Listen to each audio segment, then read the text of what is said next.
Today was a long day in Parliament. We just concluded a very hectic session, and I want to appreciate the leaders who joined me and are flanking me and surrounding me in this late afternoon press on the 4th of September 2024. Today, I want to announce that we've had Speaker announcing to the country the sixth VoNC motion lodged by the opposition was successful this time around. So we offer our commendations to the opposition for eventually getting it right. Our government has sufficient numbers. Yesterday or this morning, we would have removed the Honorable Secretary Saveta from the Private Business Committee, but we choose not to. The combined body of leaders that I share caucus with, we made an absolute resolution that the constitutional processes of our country must be respected. The PBC is a parliamentary committee that functions to administer private members' motions and private members' bill. And so the entire coalition government agreed that we will not change the composition of PBC. And so the Honorable Governor Haveta, as part of the PBC, had sat and deliberated and found that it is competent this time around. And so we congratulate the Honorable Rainbow Paita, member of Finsafen, who got his name prescribed as the alternate Prime Minister from the opposition. And I am here with Deputy Prime Minister, who is the Deputy Party Leader of Pangu Party, and the 5 regional leaders who are also here. I'm also surrounded by the coalition parties we have. They are partner to our coalition government.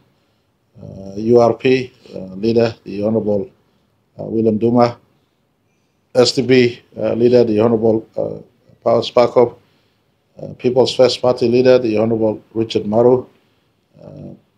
National Alliance leader, the Honorable Walter Snowbelt.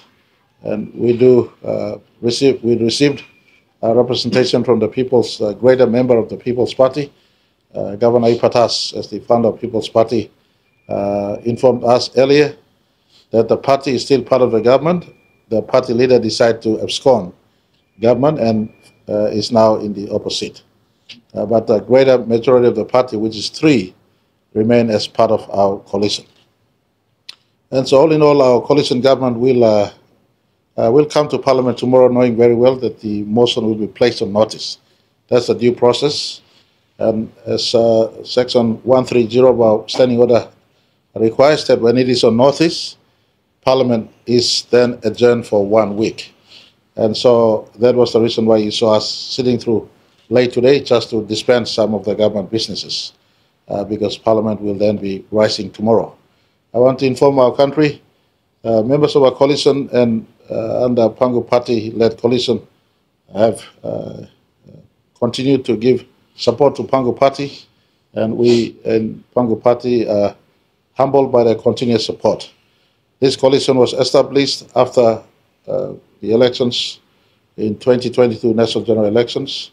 Pangu Party received the Section 63 invitation to form government, and that receipt came at the backdrop of us returning to office 39 members of Parliament.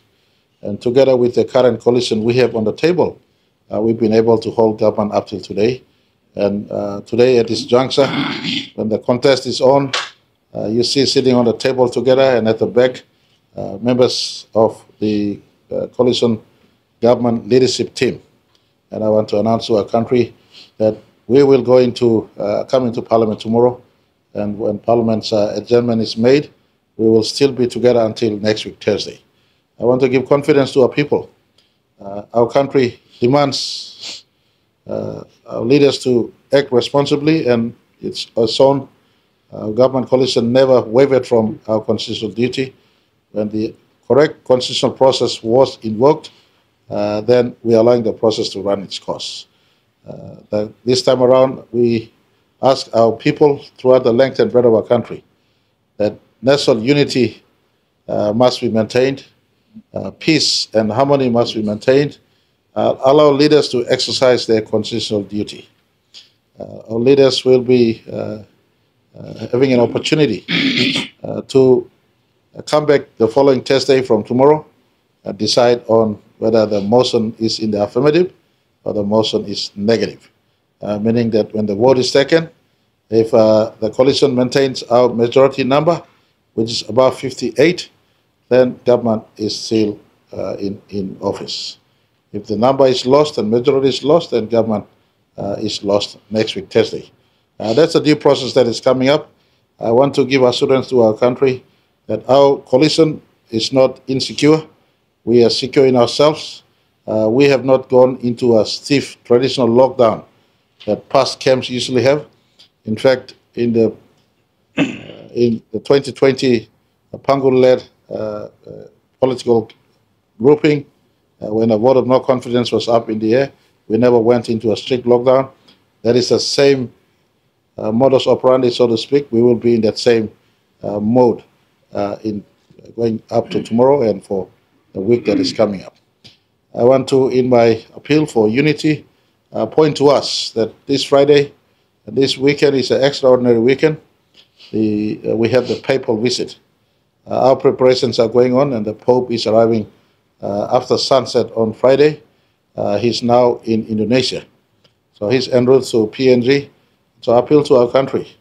It's a fitting coincidence that the Pope comes at this time when we are in hot contest. Time for us to have a reflect.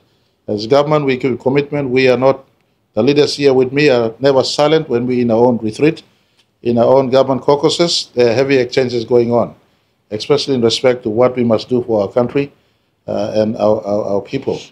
And we will take this week to have a reflection on how we've come, especially our commitment to our people when we assemble government in August of 2022.